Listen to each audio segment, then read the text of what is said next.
ನಮ್ಮ ನ್ಯೂಸ್ಗೆ ಸ್ವಾಗತ. ಮಾಸ್ಕ್ ದಂಡ ವಸೂಲಿಗೆ ಸಮವಸ್ತ್ರ ಇಲ್ಲದೆ ವಾಹನ ತಡೆಯುತ್ತಿರುವ ನಗರಸಭೆ ಸಿಬ್ಬಂದಿ ವಿರುದ್ಧ ಜನಾಕ್ರೋಶ. ಕಳೆದ 1 ವರ್ಷದಿಂದಲೂ ನಗರಸಭೆ ಮಾಸ್ಕ್ ಧರಿಸದೆ ಓಡಾಡುತ್ತಿರುವ ಜನತೆ ಮತ್ತು ವಿವಿಧ ವಾಹನ ಸವಾರರನ್ನು ತಡೆದು ಅವರಿಂದ ದಂಡ ವಸೂಲಿ ಮಾಡುತ್ತಿರುವ ಅಧಿಕಾರಿಗಳು ಯಾರು, ಸಿಬ್ಬಂದಿ ಯಾರು, ಸಾರ್ವಜನಿಕರು ಯಾರು ಎಂಬುದೇ ಅರ್ಥವಾಗುತ್ತಿಲ್ಲ ಎಂದು ಸಾರ್ವಜನಿಕರು ಪ್ರಶ್ನಿಸಿದ್ದಾರೆ.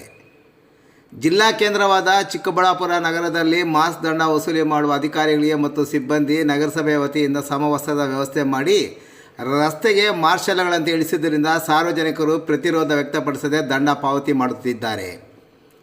ಆದರೆ ಚಿಂತಾಮಣಿಯಲ್ಲಿ ಕಳೆದ 4-5 ದಿನಗಳಿಂದ ನಗರಸಭೆ ಮುಂಭಾಗದ ವೃತ್ತದಲ್ಲಿಯೇ ಬೀಡು ಬಿಟ್ಟಿರುವ ನಗರಸಭೆಯ ಕಾರ್ಯಪಾಲಕ ಪರಿಸರ ಅಭಿಯಂತರ ಉಮಾಶಂಕರ್ ಮತ್ತು ಹಿರಿಯ ಆರೋಗ್ಯಾಧಿಕಾರಿ ಆರ್ತಿ ನೇತೃತ್ವದಲ್ಲಿ ಮಾಸ್ಕ್ ಧರಿಸದೆ ಓಡಾಡುತ್ತಿರುವ ಜನತೆ ಮತ್ತು ವಾಹನ ಸವಾರರಿಗೆ ದಂಡ ವಿಧಿಸುತ್ತಿರುವುದು ಸ್ವಾಗತಿಸಿರುವ ಸಾರ್ವಜನಿಕರು ವಾಹನಗಳನ್ನು ತಡೆದು ಕಿತ್ತುಕೊಳ್ಳುವುದು, ವಾಹನಗಳಿಗೆ ಮುಂದೆ ನಿಂತು ತಡೆಯೊಡ್ಡುತ್ತಿರುವ ಸಿಬ್ಬಂದಿ ಮಾತ್ರ ಯಾರು ಎಂಬುದು ಮಾತ್ರ ಅರ್ಥವಾಗುತ್ತಿಲ್ಲ ಎಂಬುದು ಸಾರ್ವಜನಿಕರ ಪ್ರಶ್ನೆ.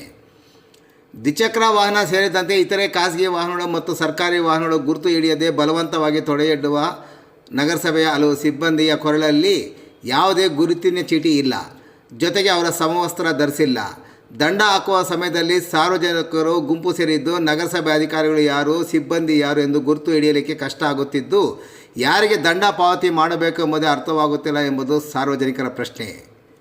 ಚಿಕ್ಕಬಳ್ಳಾಪುರ ನಗರದಲ್ಲಿ ಮಾಸ್ಕ್ ದಂಡ ವಸೂಲಿ ಮಾಡುವ ಅಧಿಕಾರಿಗಳು ಮತ್ತು ಸಿಬ್ಬಂದಿಗೆ ಸಮವಸ್ತ್ರ ವ್ಯವಸ್ಥೆ ಮಾಡಿರುವಂತೆ ಚಿಂತಾಮಣಿ ನಗರಸಭೆಯವರು ಸಮವಸ್ತ್ರ ನೀಡಿ ದಂಡ ವಸೂಲಿ ಮಾಡಲು ಮುಂದಾಗುವಂತೆ ಸಾರ್ವಜನಿಕರು ಆಗ್ರಹಿಸಿದ್ದಾರೆ.